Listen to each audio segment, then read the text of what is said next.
Have you ever felt like you were stuck, asking yourself, how do I find clarity and purpose when everything around me feels overwhelming? And I'm not even sure where I'm going. Well, you're not alone. Whether you're running a business, raising kids, or trying to keep up with the demands of life, we all reach a point where we lose our sense of direction. But here's the thing. If you're ready to rediscover your passion, find your way back again, and reconnect with what truly matters to you, you've come to the right place. I'm your host, Yves Mukanya, and you are listening to the Rising and Thriving podcast.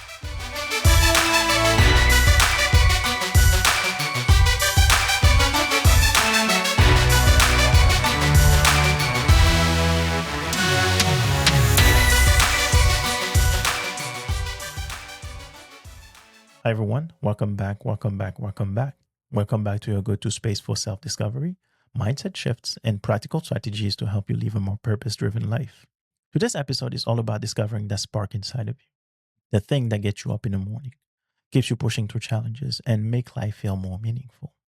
We all have passions deep down, but sometimes life pulls us in different directions, and we lose sight of them. If you've ever wondered what truly lights you up or struggled to find purpose beyond your day-to-day grind, this episode is for you. Our guest today knows this journey pretty well. He started his life chasing one passion on the football field, only to discover later that his purpose was calling him in a completely different direction. His story shows us that it's never too late to redefine who you are, rediscover your passion, and start living a life that fills you up from the inside out. Now, let me introduce you to someone who embodies this journey of reinvention and dedication to purpose. Today's guest is a true force of nature, and I am not saying it lightly. He's someone who's not only committed to personal transformation, but has made it his mission to lift others every step of the way. Dr. Dariel D.T. Henry started his journey on the football field, playing all the way through college, driven by grits, discipline, and the love for the game. But when the whistle blew on his career, he faced a new challenge, rebuilding his identity and finding a path that truly lit him up. Now, Dr. Henry is the director of TRIO and interim director of the Multicultural Student Center at Bristol Community College in Massachusetts, where he's creating innovative programs to empower students from disadvantaged backgrounds. He's also a professor of Black Studies, a life coach, a national motivational speaker, and a podcast host who is on a mission to promote cultural understanding and educational access for everyone. And as if it wasn't enough, he's also an Airbnb host through his business Mind to Power. In this episode, we're going to unpack his journey from athlete to educator, explore the powerful strategies he used to redefine his purpose, and learn how he's turning passion into impact every single day. So get ready for a conversation packed with insight, inspiration, and a roadmap for anyone looking to discover what truly lights them up. Without further ado, this is Dr. Dariel D.T. Henry, and he's here to share his game plan for life. Before going deeper into the subject of our episode, I want to talk to you about my coaching program and why I created it. A few years ago, I found myself in a very dark place. I was working hard, but felt like I was spinning my wheels. I had no control over where my life was going. Everything around me was crumbling, and I was powerless to stop it. It's frustrating and scary when you've lost your sense of direction, especially in your 30s and 40s, when you feel like you should have had things figured out by now. That's why I created Rise. It's a coaching program for professionals who, like I did, feel disconnected from their purpose and passion. Through 4 simple steps, Rise helps you break free from doubts, reconnect with your true self, set clear goals, and take actions that move you forwards. I've been where you are, and I found a way through it. And I know you can too. So if this message resonates with you, and you're ready to start your journey of rediscovery and purpose, I would love to help you take that next step. So feel free to connect with me through my website, www.yvestmukanya.com, and it spells YVESTMUKANYA.com, or on LinkedIn, just Yves Mukanya. Let's work together to help you create the life you know you deserve. Now, let's get back to our episode. Hi, Dr. Dariel. How you doing? I'm great, man. Having a good day. All right. You call me DT, no matter. Yeah, that's what I want. I wanted to tell people that me and you know each other already. So I usually call you DT. The Dr. Dariel was just the introduction.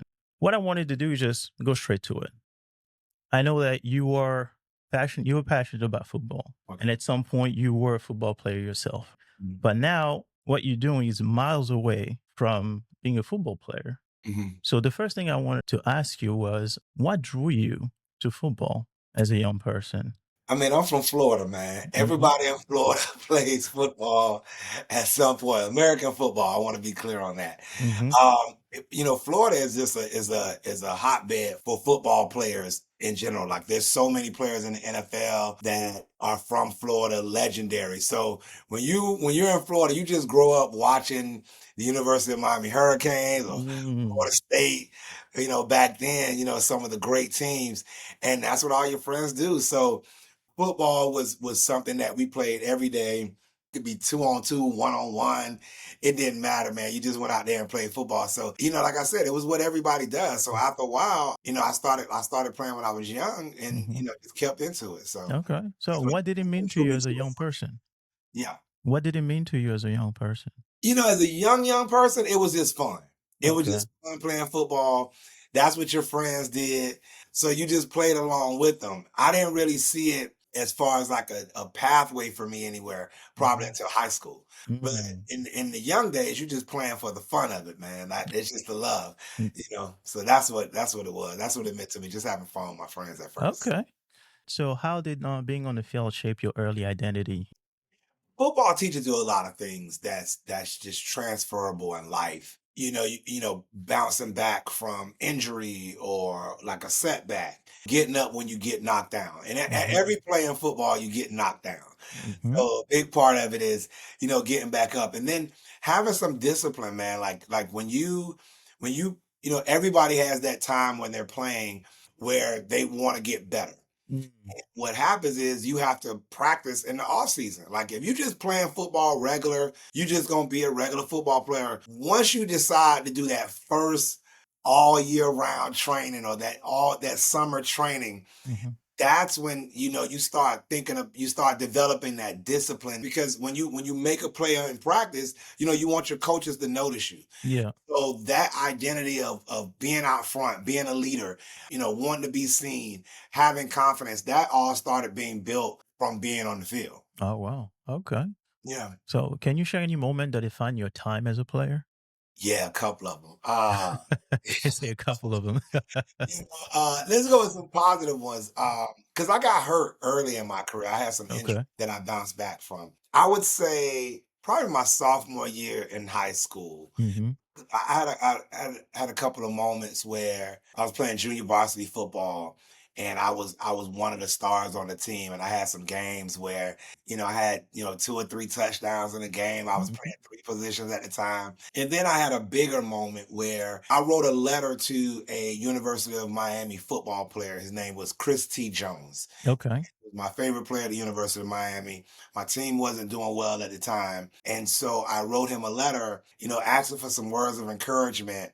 And he ended up calling me, calling my house. Back then we had a house phone. And he ended up Yeah. calling the phone.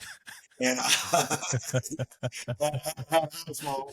He ended up calling me, and and he showed up at the game the next day. We had a Wednesday night game. Wow. It was him, Jamie German, Jermaine Chambers, and Yatil Green. He brought a couple of guys with him, and he came to the game. Oh, I ended up scoring the winning touchdown of that game, wow. and So, then. how did you feel about seeing them there? Man, listen, it was amazing. Like, he said he was coming. I was like, all right, he'll come. He got there at halftime. He was loud and confident, man, and braggadocious, and just just having somebody on that level. Because Mhm. in Miami, we looked up to the University of Miami Hurricane football players. Yeah. Having somebody on that level come see me play just gave me a level of confidence that made me realize I could do something here. Like, just out, Mm. somebody noticed me, somebody saw that, hey, I could do something with this. And then of course, he was in college, so he gave me some tips and everything. So that was a big defining moment. And I made the newspaper because of that. He ended up playing in a game that weekend against Mhm. West Virginia, and he scored 2 touchdowns, and he had my name on the back of his helmet Oh, on a wow. piece of tape. Man, DT, you could, man, it's all on YouTube, man.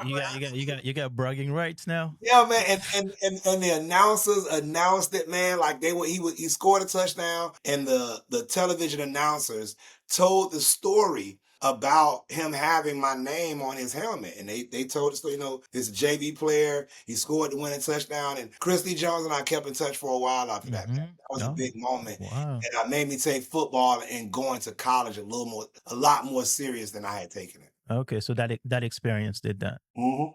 So, quick question though, what got into you to just write a letter to the guy like that?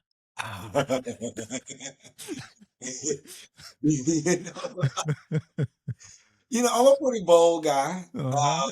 I'm pretty bold. I say that I read I was an avid reader of autobiographies growing up. Okay. And I would read about people's experiences, man. And there Mm, were a lot of stories that I read where somebody would, they wanted to meet their mentor or somebody that, they looked up to. And they were like, I wrote them a letter. So, mm. back then everybody didn't have cell phones and all of that, email, all that whatnot. Like, I'm dating myself, but that was it. That's all you had. Alright. Like that was just a way of communication. And I Mm, said, either he's gonna get it or he's not gonna get it. And I knew how to write a player at a college because, when you get recruited, mhm, the colleges send letters to your school. So I mm, knew what a recruitment letter looked like. So it would say to the University of Miami, yeah, football program, attention, Christy Jones. So it mm, got to him. I knew it would get to him because that's the way that we receive letters in high school. It would go to our high school. It would say, MacArthur High, attention, mm, Dariel Henry. Football program, attention, Dariel Henry. So I knew all that part of it. And okay. yeah, man. So I was just bold and I had read other people's experiences. So I went with it Mm, and he called. He answered and called, man. wow, being bold, huh? Yeah, man. It had to be Yeah. bold with it. Like I got asked. Alright, it sounds like it's a lesson that you've learned, but Yeah. the other thing I wanna ask you about was, we get lessons from everything, right? From, our teachers, our parents, our Mhm. environments, right? Right. So, what life lesson did you take from being part of a team? Oh man. I mean, let's just start with working with other people, right? Mhm. So we all have to do our part for this to work. Okay. Especially being on winning teams.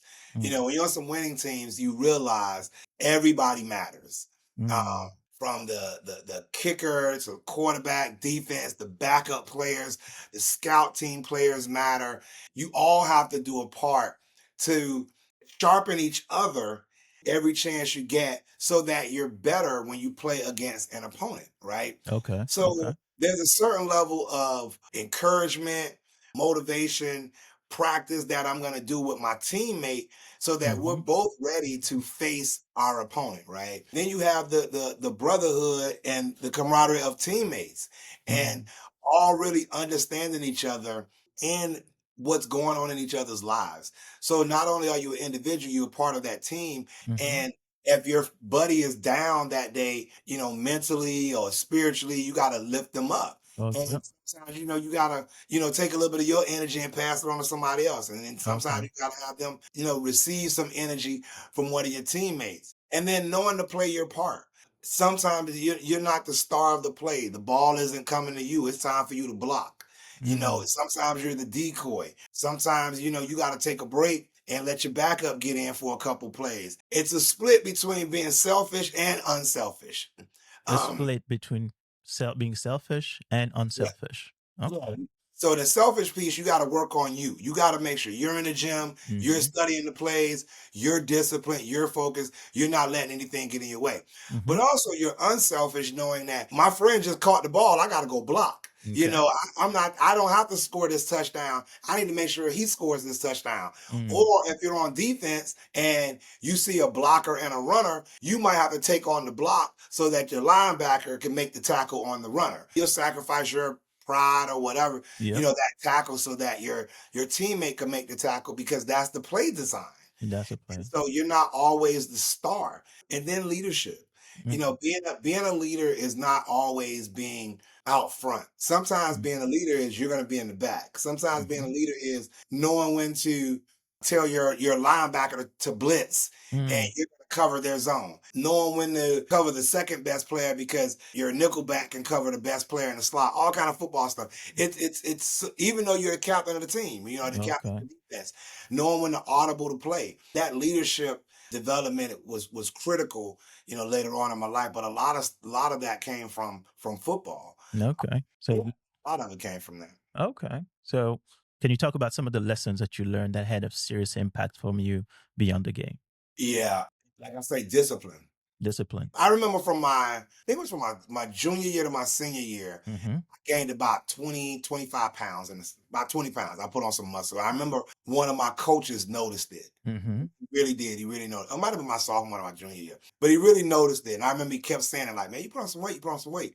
And, it took a lot of discipline to work out every day, Mm-hmm. eat right, sleep, not get in trouble, and focus, right? So, and stick to that task. Like, hey, I want to work out, I want to gain weight, I got to Mm-hmm. eat this, I got to eat that. Everybody was into bodybuilding and all that stuff back Yeah. then. So let's take that later on in life. I remember when I was, working on my doctorate degree and I was doing my dissertation. It was a mixed method research study. My sample size was 1,500. Okay. I remember I had to go through this rubric of 1,500 education programs Okay. and score them. And I mean, I had a goal like, okay, I'm going to do 10 a day. I'm going to do 15 a day. And I remember on Christmas Day, Mm-hmm. I worked the entire day on that methodology part and those rubrics. And I think I covered 125 schools that day. So I'm going through the rubric and I'm scoring it, scoring it, scoring it. Now here's the thing: I put on some NFL football on TV, Mm-hmm. and I was just going through the rubrics. So Woke up. let me ask you this though, because I know 25th of December is your birthday, so you work on your Yeah, birthday. it was on. I thought it was on my birthday, man. Yeah, it was on my birthday, man. I didn't travel that year for my birthday. I was Mm-hmm. like, I gotta get this done. And I remember that day, 125. I woke up in the morning all day long, and I Mm-hmm. got two screens up, and I'm scoring the rubric on all these schools. That was the most I did in one day. And now that's my birthday. That's yeah. Yeah. But that discipline that I had developed way back then Mm-hmm. still played a role now or during that time of my dissertation. And to this day, it still does. I know how to get up early, Mm-hmm. get going, just like I did in high school. And, we had weightlifting in the morning, and then you Mm-hmm. got to study a playbook, and then you got to go out there and practice it. I had to present today 3 times to a middle school. And in between the first and the second one, I had to adjust my presentation Mm-hmm. just like football. Between one half and the second half, you got to make some adjustments. But I had like 30 minutes to do it. And the last 8 minutes, I practiced it. And my staff saw me do it. Mm-hmm. And they were like, "You gonna practice right now?" Yeah, I gotta give it a good run through. Yeah. That all that I learned from before. Like if when you see NFL football now, college football now, even though they played one half of football, before the second half start, they warm up a little bit on the side. Yeah. They Yeah. run the ball, catch it. Yeah. You can't just go out there cold. Mm. You know that we're working out. You gotta Yeah. warm up a little bit. You can't just get in there and throw 315 on the 315. bench. Yeah. Yeah. You gotta get yourself going, man. Yeah. Yeah. So those were things in football that translate to my life now. Mm-hmm. I run grants, I run a staff, all of that. Being a team captain, Mm-hmm. I have a staff. Knowing that, like when I have to write a grant, I get a Mm-hmm. certain amount of days to do it. Recently, I just wrote one. It was 65 pages. I had 75 days to do it. I had a quota where I was going to write, like 2 pages a day. It was like 2 or 3 pages a day I would write immediately. So I had time to write it, have some people Okay. edit it a couple versions. If I would have procrastinated on that, it wouldn't have worked. But I knew, okay, if I just do this much a day, Yeah. I'll meet my quota pretty fast. Very good. Okay. So that's what happened. But that's football. That's Mm-hmm. working out. That's this how much we're gonna practice per day. Mm-hmm. This how many times we're gonna go over the play. You're gonna go over the play and you're gonna watch the film on it, review how you did it, Mm-hmm. edit yourself. Another big piece, man, is I am very coachable and Yeah. predictable and Okay. teachable. Okay. And that came from football. No matter what, I'm Mm. Dr. Henry, I know that. But I still will sit down and learn from anybody. Got it. I'm able to do that now. I go to a lot of conferences. I'm always learning. I got to learn new tasks at work. And my supervisors, man, when they tell me something, I don't take it personal. It's Mm. like, I know, okay, you just trying to, as long as you're trying to help me grow and get better, I'm always willing to learn something new. Okay. And that's football. Mhm. I had to sit there with my coaches and they say, you did good on that play. The next play you missed the tackle. Like, oh, you should have went this way. So that has translated to my life now because I really don't take it personal when I'm critiqued or anything Okay. like that. Okay. I know that I could work on it and get better. So Get those better. are the things that I took from it. Got it. Got it. Yeah. Yeah. So, did football ever felt like more than just a game to you? Oh yeah. Mm. Yeah, it's life lessons, man. And then we all have that dream of playing in the NFL and getting out. So Mm. it's something that was a pathway for me to go to college. I knew I could go to some form of college because there's various levels of football Mhm. of college football. So you don't have to go to the top college or anything. You go to Division 2, Division 3, junior college, all that good stuff. And so I knew that I could get an education, post-secondary education, using my athletic ability. Mm. So it became way much more than football once I realized that. Okay. And it was like, Okay. "All right, this is a pathway to do something else because I always knew you can't play football forever. Okay. All right. You know. All So right. So, looking back now, what mhm. aspect of football brought you the most joy or fulfillment? Making big plays, man, and just the whole grind of it, like the preparing for an opponent each week, Mhm. seeing how well you can do against somebody else competing, and then making the play. And there's a certain level of joy with that. Like when you practice for something, you work hard at it, and then you see yourself achieve it. Mm. There's a moment where they say about sports where you can be in the zone. Yeah. Yeah. But that first time that you feel yourself in the zone, oh Mhm. man, you jump to a different level. And then you know that like, okay, I can actually make game-changing plays. Mhm. That is a joy, man. That's one of the best parts Dude, of playing for me. That was it. I never played football, but listening to you, man, like so much passion behind it. I'm like, yeah, I probably missed out on something. Yeah. I mean, yeah. All Yeah. right. So, well, obviously, football was a powerful experience for you, Mhm. but at some point, you step away from it Yeah. and you started down a different path. Let's talk a little bit of what that was like, because going from that to being an educator, going in education couldn't have been that easy. Right. So I'd love to talk about the process of redefining who you were after leaving the field. So I always wanted to do something in education. I actually wanted to be a high school English teacher. I loved writing, and I had some great English teachers in high school. Hmm. And I like education. I like teaching people. That's a part of football as well, like helping you Hmm. understand plays. And then I'm a huge fan of Malcolm X. Okay. And Malcolm X, I read him I read his book in middle school. And when he said education is our vehicle into the future, Mm. always felt that education could change a community, could change Mm. a people. Mhm. So I always wanted to do something with education. And that was my goal. Like that would be my goal, like after I had played a professional career and everything. And then you play as long as you can play until you realize you're not getting a check on Sunday in the NFL. Like they're not Okay. calling you, things So like that. when did you realize that football would not be a long-term path? When you're at the end of your eligibility and the NFL is not calling you. Yeah. And then you also, being from Florida, you Mhm. have people around you that are 10 times better than you. You're just not going to transition into professional roles because there's one thing of being the best on your high school team. Mhm. There's another thing of being the best in your state or your region, your district, then your state. And then, being the best in college. And then Mm. there's only a few that make it to the NFL. So at some point, you either run across somebody that's way better than you or you're Mhm. better than everybody else. And Mm. there were times where I ran across people that were much, much, much better than me. Now, in college, you only get so many years to play. Okay, yeah. It's about So, four years, right? what'd you say? 4 years in college, right? Yeah, you get 4 years to play. Well, you get You have 4 years of eligibility, but you can redshirt, and there's a couple of things that you could do. Back then, once you started college, you had 5 years to play 4 years. You can redshirt a year and just do academic work, and then go into actually playing football. That's the whole thing with college sports, right? Okay. But All right. once you're at the end of that, you got to try out for the NFL. Mm-hmm. And so either you get a call to try out or you do some regional combines and workouts. And I did some of those. But after a while, the NFL isn't calling. So Okay. I knew, So once I got done. how did you feel about it? Because you worked. It sounds like you worked hard, and even when the way you speak about it, you were passionate about it, right? So how did you feel about not getting a call?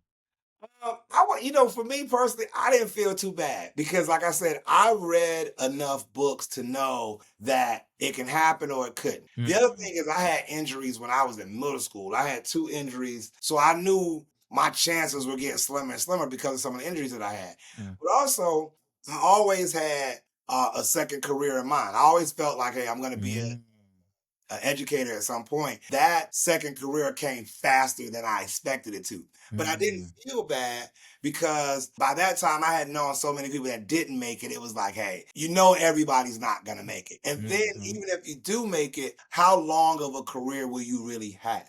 Okay. So it gets to a point where, you're injured or something and you think like, how much do you want to go back at it? So I didn't feel so bad because Mhm. I knew at some point I'd have that other career. Okay. And that's what I did. So, Okay.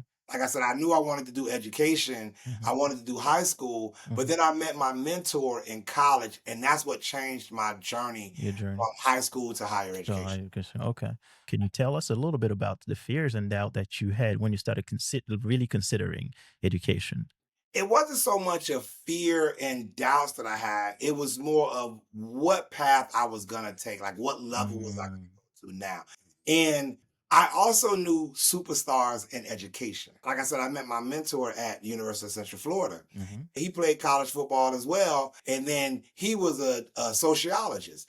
So mm, he had his PhD, and then he introduced me to other superstars and other black men that were also in education, had their PhDs and all of that. So, and even when I was at University of Central Florida, with him, I had met people like Dr. Cornel West, mhm, Dr. Michael Eric Dyson, mhm, Dr. Naheem Akbar. I met them in college. These were superstars. I had seen mm, Dr. Akbar on the Oprah show, and then I met him in college at a conference that my mentor took me to. So it was more of a how am I going to become a superstar in education the way I wanted to become a superstar in the NFL.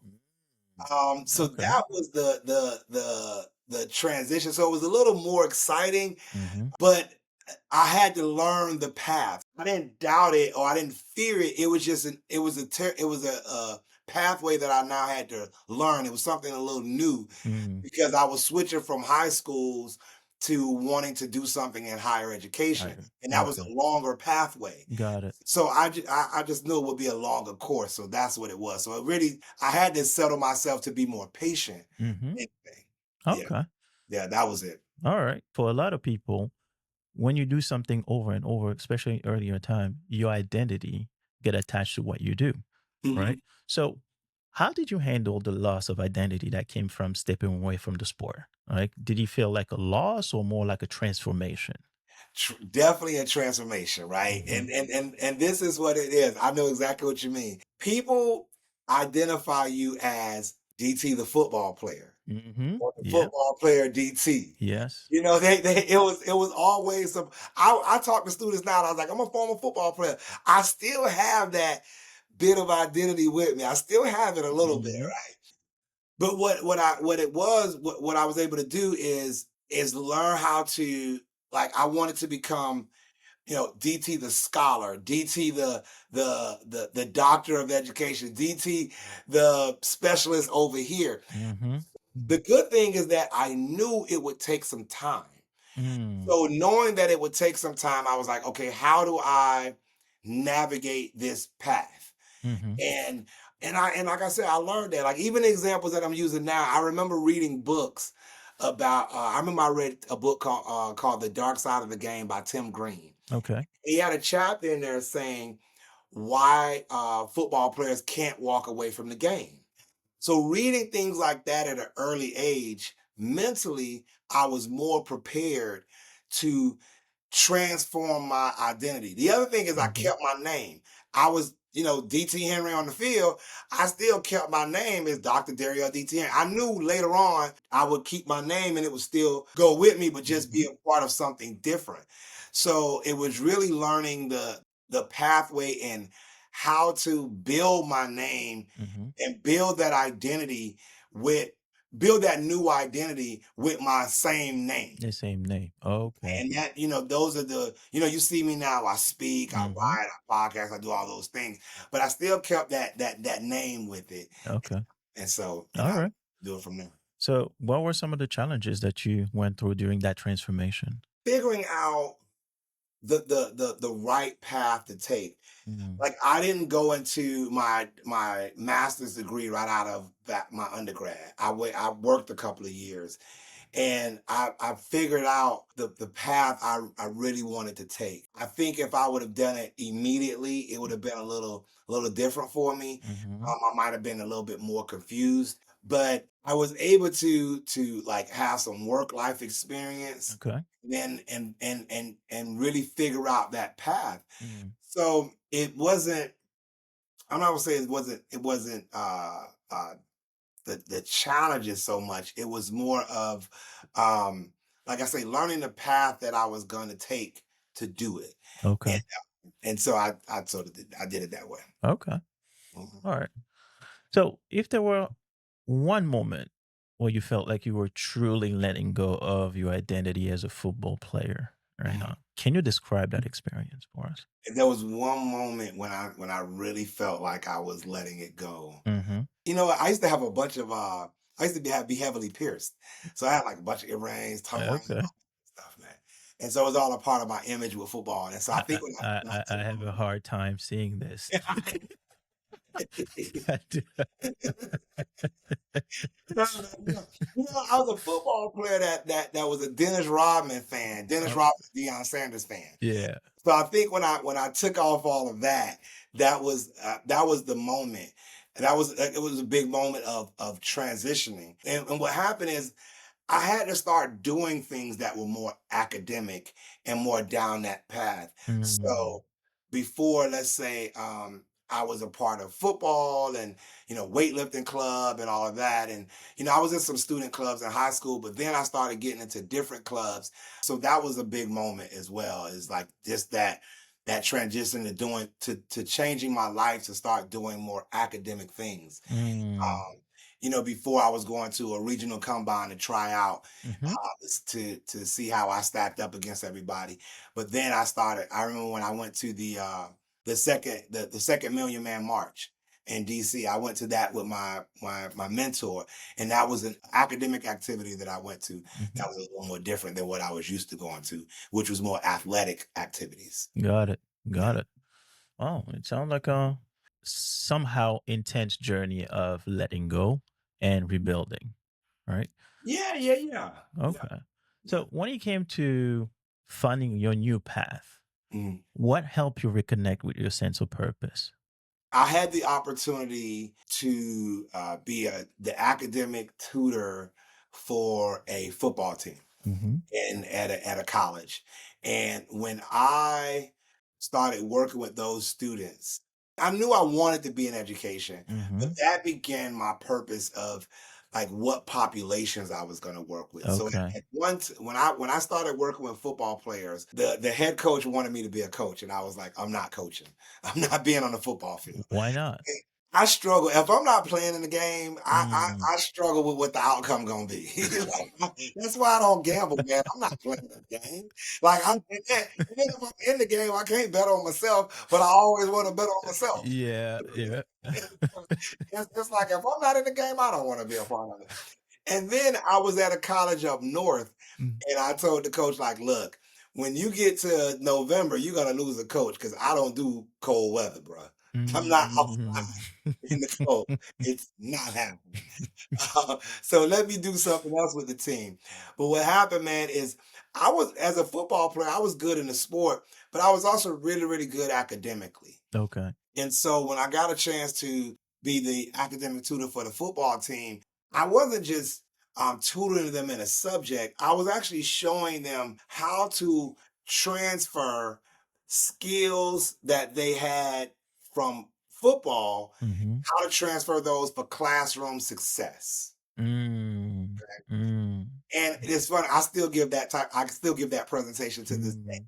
That's where it came from. So in my mind, football players, a typical damn football player after school, you go to the weight room, you work out, and then you have what's called film session. Mhm. You go to film, get dressed for practice, you go to film, you watch the film for the day. It's either practice from yesterday or you're watching the other team that you're gonna play. You're kind of scouting the team, Yep. and your coach is showing you when this team runs this play, Yep. this is the counter play we're gonna run. Mm.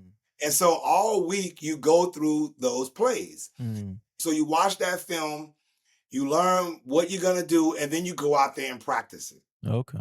And then you come back and then you review it again. Mhm. But not only do you practice it, you also end up watching like professional football that night or something. Let's say Monday night football or Thursday night football. So think about that academically if you wanted to be, let's say, an engineer Mm. or television broadcaster Okay. uh, or analyst. You learn about it in school. Let's say communications major. You Mhm. learn about communications in school. You learn about what it is to be a TV analyst, and then they may have a studio on campus that you practice it in. And then you go home and you watch Fox News, CNN, MSNBC. Mhm. And so now you're studying it in the classroom, you're practicing it, and then you're watching the professionals do it. So you Mhm. go from theory to practice, right? Yep. That's the same thing with football players. You're watching film, Yeah. you're writing down what you want to learn, what coaches want you to learn, then you go out there and practice it, and then you're watching a professional do it. Okay. Okay, if you know how to do that already, let's just transfer that to the classroom. We're going to Mm. read this book. We're going to read this chapter. We're going to write down these notes. Then we're going to go to class. The teacher's going to ask us about the notes. We're going to practice it. And Mhm. then eventually we're going to take a test, which is our opponent. Now, Mm. whether you do good or bad with your opponent, after the game, you usually review the film with your coach. Yep. And they tell you where you did bad, and then you go, the things you did bad, you go get better in. Okay. Well, in the classroom, you take a test, you do good or bad. Usually the professor gives you back the test. So you should be okay with reviewing it with your professor. You're Mhm. used to this in practice. Mm. You're used to criticism. So when your professor's telling you, hey, you did bad on number 3, 5, and 7, you're used to that in football. Mm. But what you do in football is when your coach tells you these are the things you did bad, football players automatically know I'm going to go practice that. Yeah. When your teacher tells you these are the things you did bad, they shut down. Yeah, you take it personal. Right. I Mhm. started showing football players, no, you do this already. You already know Mm. how to get better at the things you're weak at. Just do the same thing in your classrooms. But you know how to do that in football. You know how to get better. They Mhm. needed somebody to show them, oh, this is how I study. This is how I review. And football, you've been doing it so long, it's like constant Mm. repetition. So I started showing them how to transfer all of those skills from sports to academics. Another example is math. Mm. In football, everything is stats. Okay. Stats are stats are shorts for statistics. Mm. Football players can easily, you can tell a football player, hey, this running back had 10 carries for 100 yards. Yeah. What was their average carry? 10 yards per 10, carry. yeah. Okay. They know that. They know as a quarterback, down said hike, if the cornerback plays close, then the wide receiver should run deep and I throw the ball. That's an if then statement in Mm. sports. Okay. Running back stats, that's stats in sports, right? Mhm. The probability, what is the probability of the New England Patriots winning a game on a Thursday night in the rain? Football players know that off the top of their head. Mm. That's probability. So I started showing football players like you do math all All day. day. Okay. Then you get in math class and be like, I don't know none of this stuff. Bro, you just did all these Mm. statistics, if then statements, probability. You did all of this stuff in practice. You did all of this stuff in a game, but then you get in a class and you say, I don't know I how to don't know do it. about it. So Yeah. once I started teaching them that, I saw That was the main purpose of me being an educator was Mm, I know how to help athletes transfer the skills that they have on the field mhm. to the classroom for success. And a Yeah. lot, once I got that, I was like, boom, this is what I do. All right. All right. So you start looking at education as more like a calling. All right. Yeah. So now start talking about the strategy you use to rediscover what really matters to you. What step did you take to start exploring new interests and find a path that aligned with your values? When I had those first years where I was working with those teams, Hmm. I just started looking at other opportunities to do that and other pockets of students. So not only was I able to help football players learn how to study, learn how to take notes and all that, I was also very good at teaching a subject or a theory and really breaking it down to the details to a group of people. Mm, So in higher ed, I started going to conferences and everything, and I'm seeing people present on different topics or different things that they had done, different programs that they had mhm, ran at their college or policies that they implemented. It was basic, like we thought of this, we surveyed the students, or we collected some data, figured mhm, out what a problem was, came up with a strategy, implemented that strategy, and then saw what those results were. Once I started seeing people do that, okay, then I started doing that in my own work. mm, And really more so when I say I started doing that was I started noticing that I was automatically doing these things. I just wasn't presenting it to nobody. So mm, nobody knew about the work that I was doing. When I worked mhm, with those football players, we went on a run and won like 5 conference championships. We won 6 conference championships in a row. mhm, Went to a couple of junior college national championship bowl games. We won one. We had some guys go to the NFL. We had some amazing times, but a lot of it was the academic support that I was giving the students because we were retaining the football team. We were retaining football players every year, mm, but I wasn't talking about it. I wasn't presenting on it. So when I started going to conferences, that was the time I started taking the steps to go into this new path mhm. and start showing my work, so to speak. And Okay. so that's what happened. I started going to those conferences, and once I saw the way people were doing it, I was like, okay, I'm doing the work. I'm just not writing it down and showing it to Mm, other people like, mhm. hey, this is what I can do. Yeah. Once I started doing that, people started telling me to come to their school. Hey, can you come talk to my football team Mhm, and give them some of these tips? And even though you can't work with us the whole semester, can mhm, you do like a full 1 day workshop? And I was mm. like, all right, I could do that. And Okay. that's when I started really going down that path of like going to different places and different teams and started working with them like that. All right. All right. So let's talk a little bit about mental health. Changing career comes with some sort of anxiety because you're going from something that you know to Mhm. something that you don't know. Were there any specific practices that you were using to kind of keep your mental health, like journaling, meditating, Okay. talking to somebody Mhm. about those fears and or that anxiety? What were you doing? Well, man, I keep a therapist, all right? Like, I keep a therapist. As long as I got health insurance, man, I'm gonna have me a therapist, right? and and then I'm also a preacher's kid. So I keep a certain level of spirituality, keep a certain level of mental health, spiritual health. Hmm. I'm always working out, making some time for myself, and definitely talking to my mentor. So Mm, my mentor was someone that had went from playing college football to becoming a professor of sociology. I always had like a circle of people that I would talk to mm, as I was on the path to where I am now. Just okay. kind of doing checks and balances. Am I doing the right thing? Hmm. If I failed at something, I had some honest people that would tell me how to make it better. And if I was unsure of something that I was doing, I had people that I could run it by before I turned it into my boss. Hmm. So I made sure I had a good circle of people. It's similar to football. When Mm, you're an athlete, you want to make sure you have a good nutritionist. Let's say you make it to the NFL. yeah. You make sure you have a good nutritionist. Yeah. You make sure you have a good personal trainer. Hmm. You also want to make sure you have a good mental health therapist.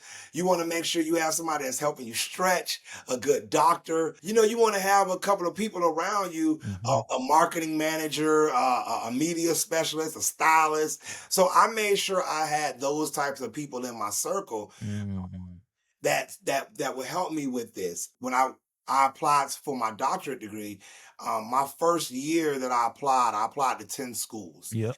I got turned down from 8 and waitlisted for 2.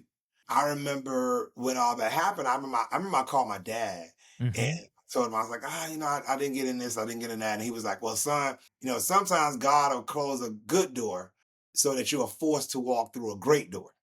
Wow. So God's gonna close a good door so that you're forced to walk into a great door. Yeah. That's some powerful. So, Wow. so that's the first thing, right? Wow.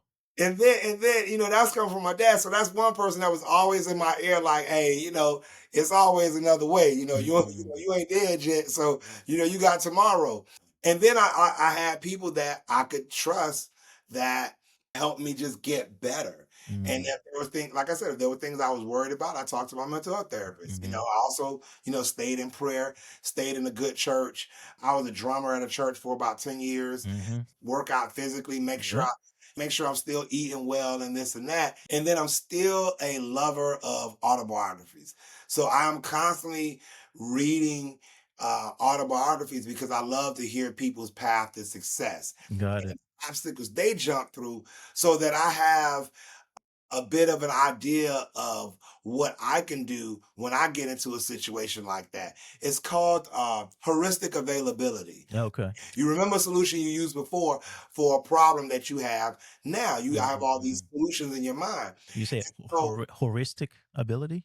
heuristic availability, Availability. Heuristic availability. All yeah, right. yeah, yeah. Okay. When you have all these stories in your mind about people that have succeeded and you know some of the strategies or examples they used when they were faced with a problem, Mhm. you're able to pull on it. It's almost like having a tool bag. True. Mm. And so it's like, what tool am I going to use today? But if Mm. you only got 2 tools in your bag, you might reach a problem where you need tool number 3 and you ain't E got it. But exactly. and a lot of times people just living off their own experiences. Mhm. I love to read other people's experiences. So, I'm faced with this obstacle. Well, I remember Kevin Hart was faced with this obstacle, and this is what Mm. or Mm. this is what Michael Johnson, the track runner, did. This is what Jerry Rice did. These are sports guys' named, but Nathan McCall or Michael Eric Dyson. This is what they did Mhm. when they were in this situation, and they were in that situation on a big scale. Yeah. I'm in this situation on a medium scale, Mhm. small scale. So I was able to draw on those examples. So having all that around me, man, that's what really like help me stay on the path and not get depressed or anything Mm. because I knew that what I was doing was achievable, Mhm. but it would be a long, hard journey. I Okay. knew that. Mhm. And I took some great advice, man. I really listen to people that have taken the path that I want to take. Okay.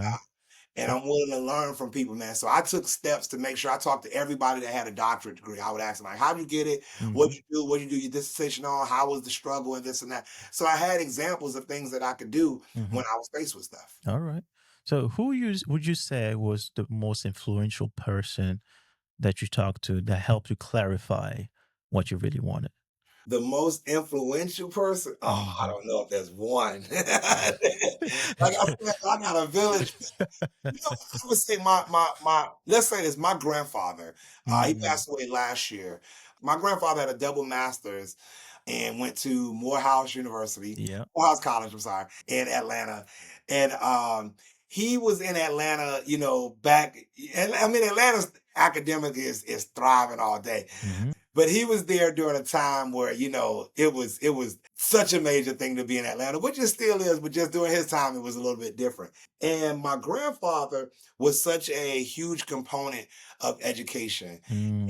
and just obtaining education. He used to tell me, he said in Atlanta, there was a saying that you always want to get your education because even if you become a drug addict or a wino, when you sober up, you still have a master's degree.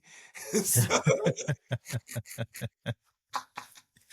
Hey, you know, that's true. No, you nobody can take that away from you, right?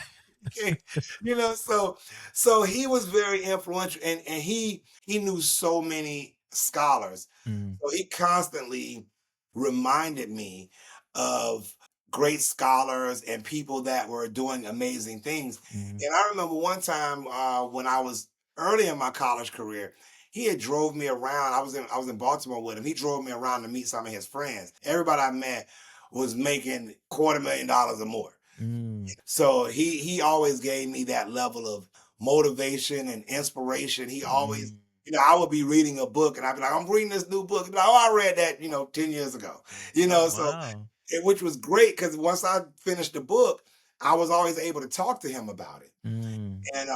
And so he was just he really showed me a lot of black excellence. So I Mm. always was able to follow that path Mhm. and know that I could be, the next great through academics and in education.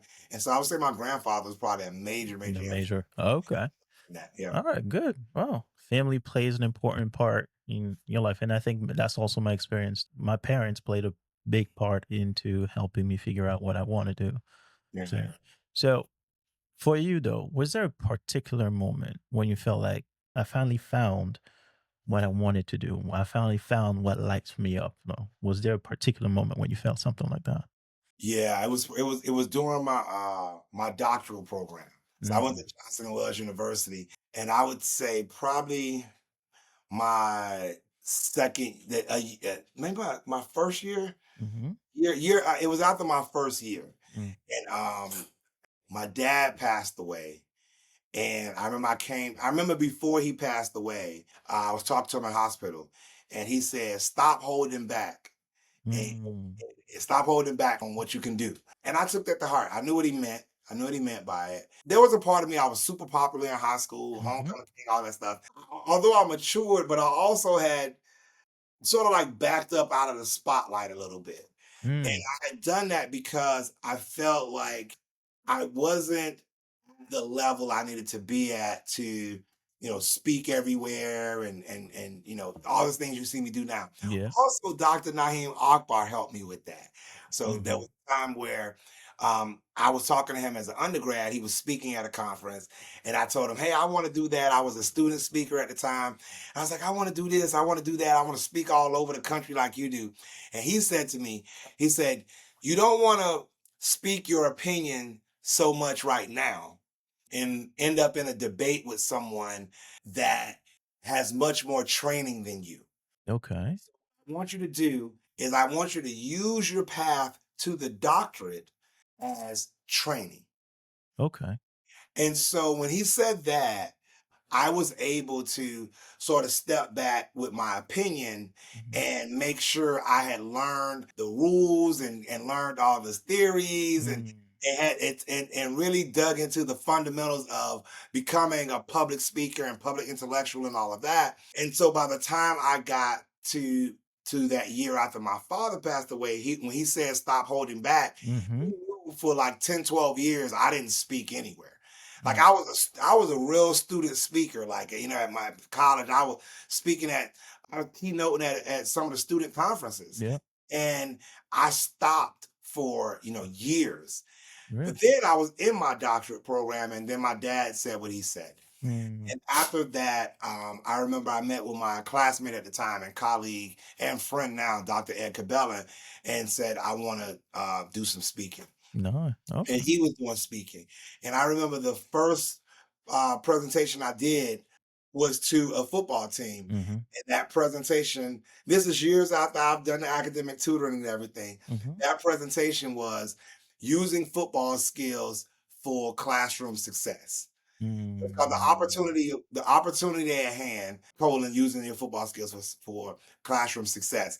And I did amazing. When Mm. I basically talked about everything I talked about, like Yeah. using. I broke down all of these skills you get as a ball player and Mhm. how you can use them in the classroom.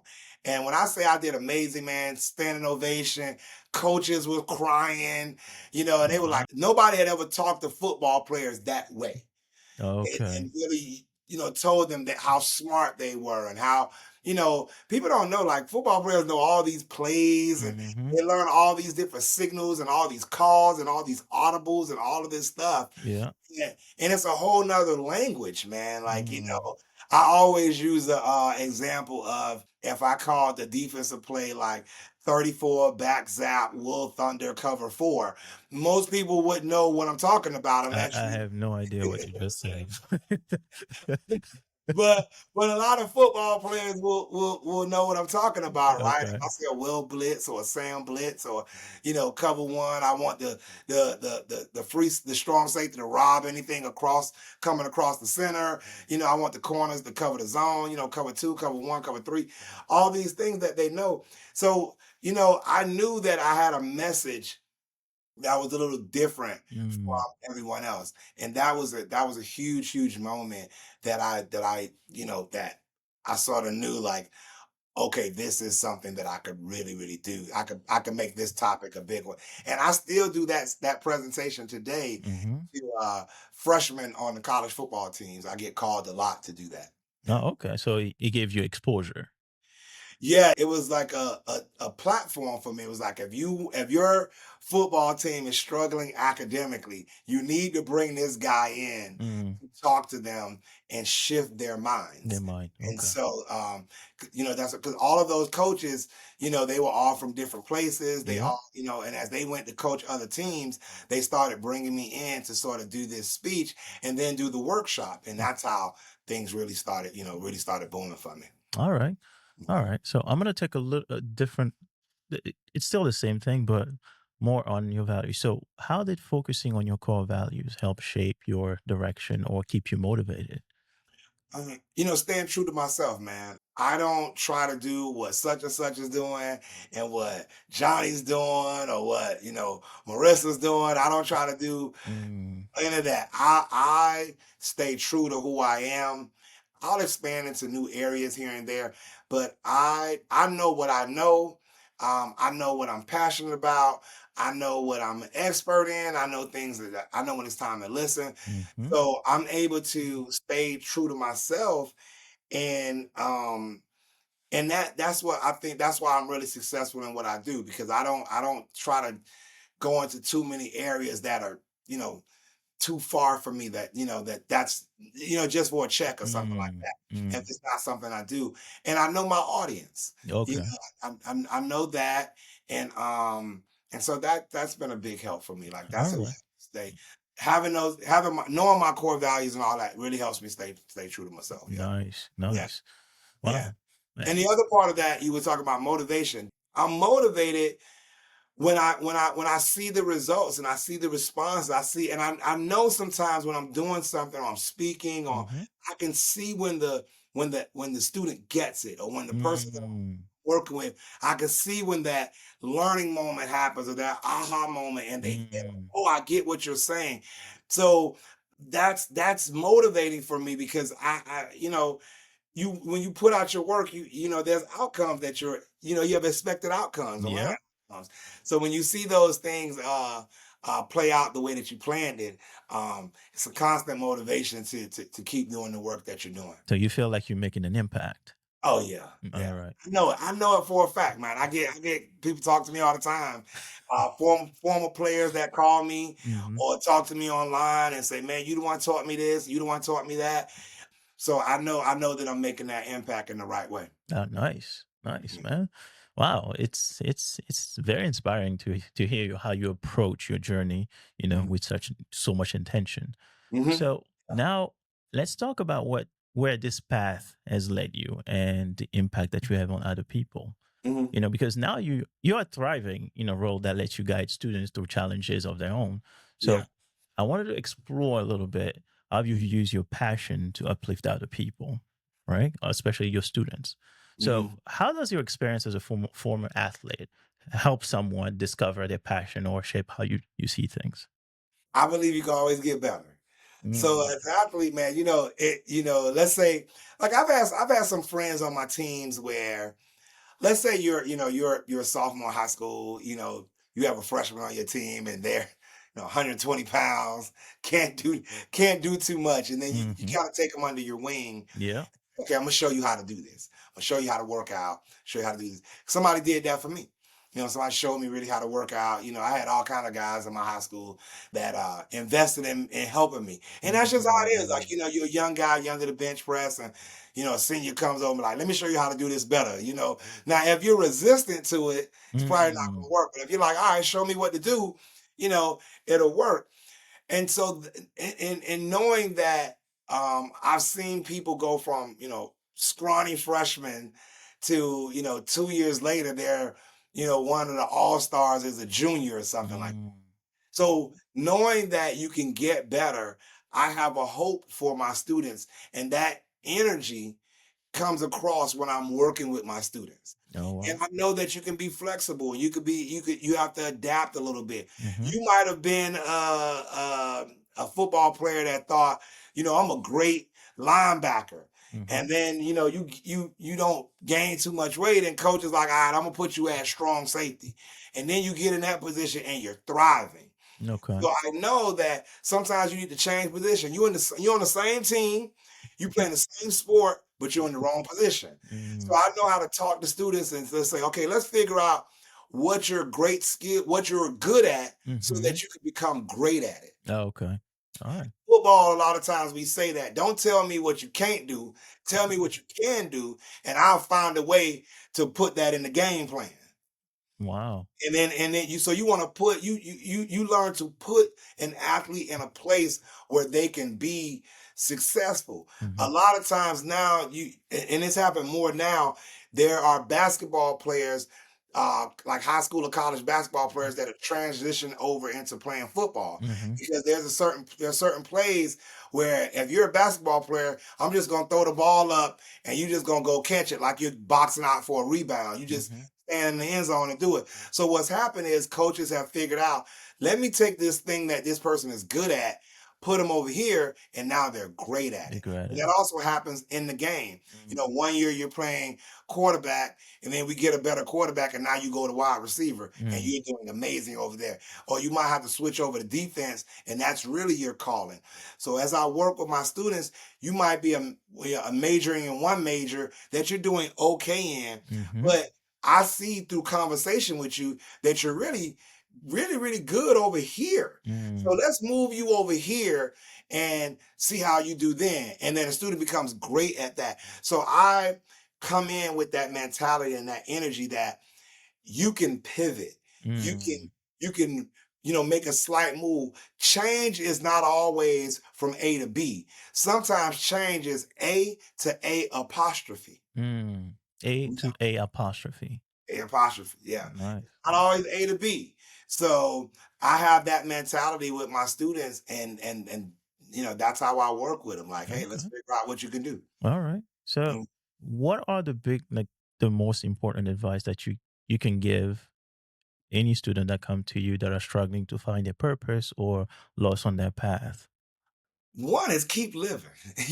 Like, you got you, too often we want our students to know everything that they want to know, that they want to do at the age 18, 19, 20, traditional students.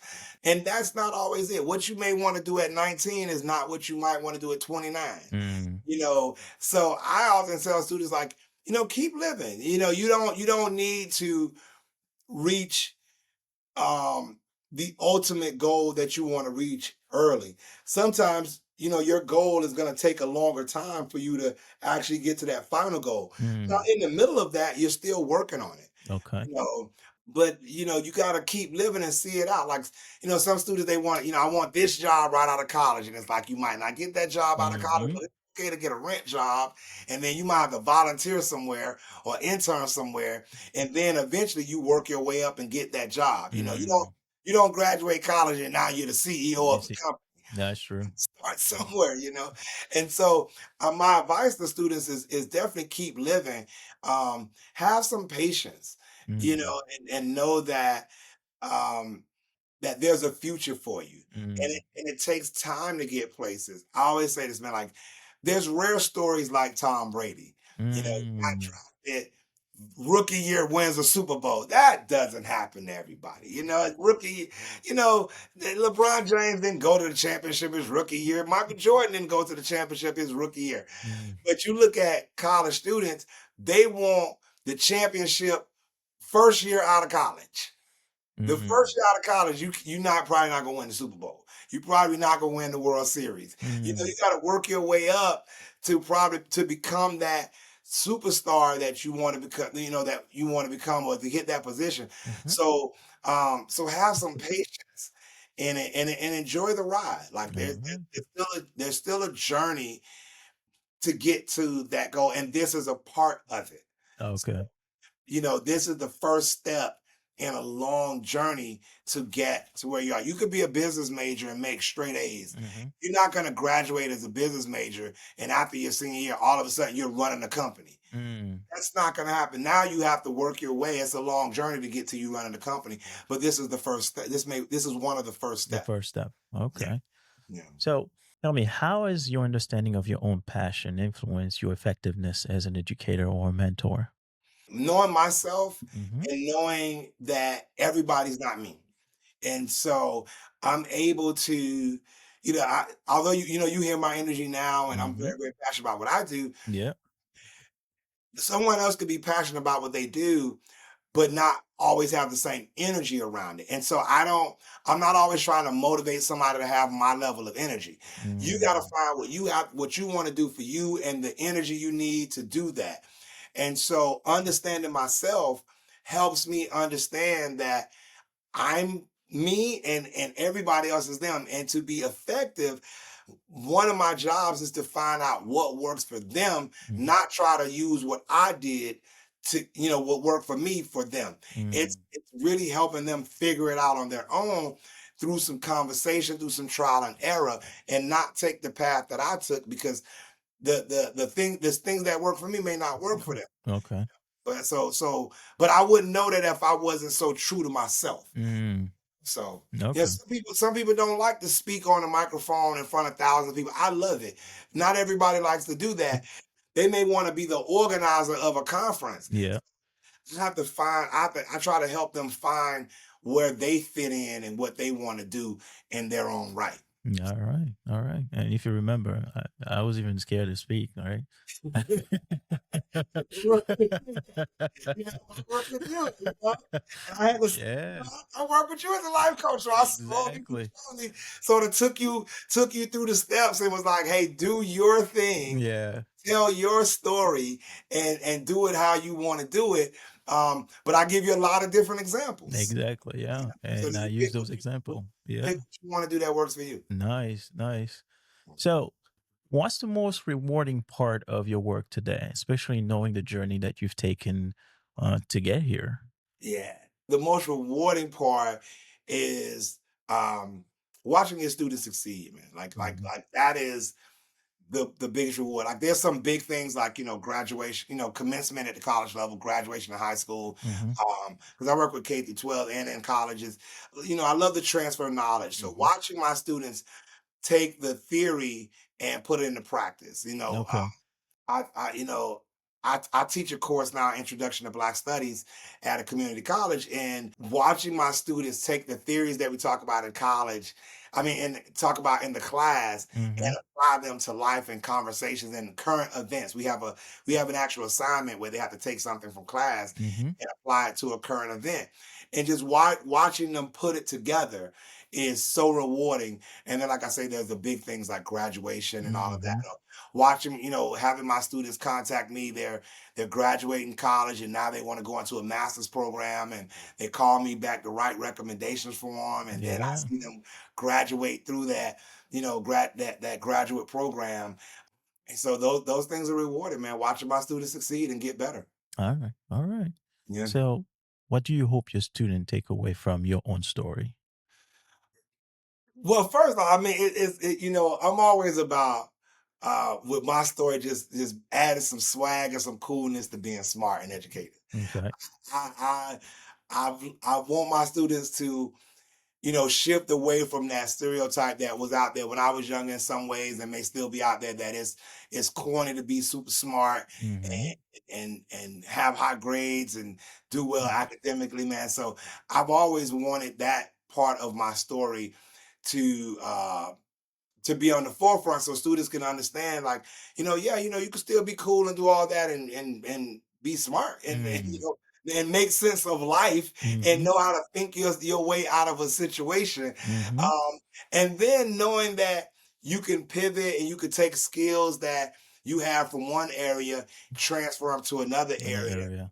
And knowing that you don't have to you can be intentional about the things that you want to do. So on my Mm-hmm. journey, I knew where I wanted to go. I applied myself to it. I had obstacles and setbacks along the way, Mm-hmm. but I was able to overcome those. But I was intentional about what I was trying to do. Okay. And so you don't have to be afraid to go for your dreams, to go for your desires, to be ambitious. You don't have to Mm-hmm. shy away from that. I wouldn't say that people are afraid to go for their dreams. I wouldn't say that. I don't have the research on that. Mm-hmm. But if anybody is and they hear my story, especially my students, I want to encourage them, like, you don't have to be afraid to say, this is something I want to do Mm-hmm. and I'm going to work at it, no matter how long it takes, because it took me a long time to become, Dr. Dariel D.T. Henry. It wasn't something I was in my 20s. It Mm-hmm. took a while for it. But you can stick to that path, and if you stick to it, you can get there. Got it. Got Yeah. it. All right. So this is an exercise that we did on my master's program. All Okay. right. It was interesting, but I think I want to do that, to give it to you, and then you tell me what you Okay. think. Okay. So just indulge me on this. So just imagine that you're at the end of your life. Okay. All right. So you have all your family around you, like Hmm. your wife, kids, grandkids, close family, you know, Hmm. and then you have 1 minute Hmm. to summarize your life into one lesson. And you know that that lesson, if you give it to them, that's Hmm. going to change their life. So, what is that lesson and why is it? And so if I give it to my family, or Yeah. Like if if you like, okay, this is the last lesson. Basically, this is my life. I'm leaving. This is the correct, lesson I'm giving you.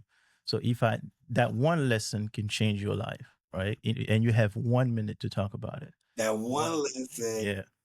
could change your life. Plan for success and be prepared to pivot, Mm. um, and be flexible and have an adjustable plan.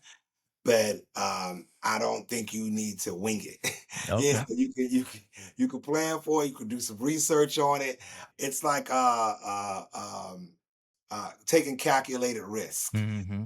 Right. You don't have to just, blindly just walk through life. Mm. You can you can learn about it. You can ask people older than you, to give you advice. You can read books on people's lives. So that can help you plan what you're trying to do. And then just be ready to pivot and be flexible if an obstacle or anything comes in your way that you have to shift a little bit.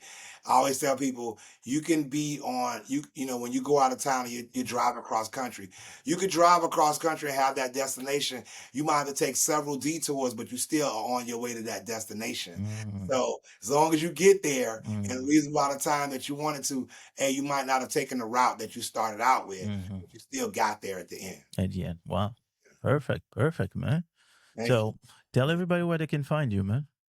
Oh man, you could definitely, if you want to find me, you can start with my website, www.dariel.dthenry.com.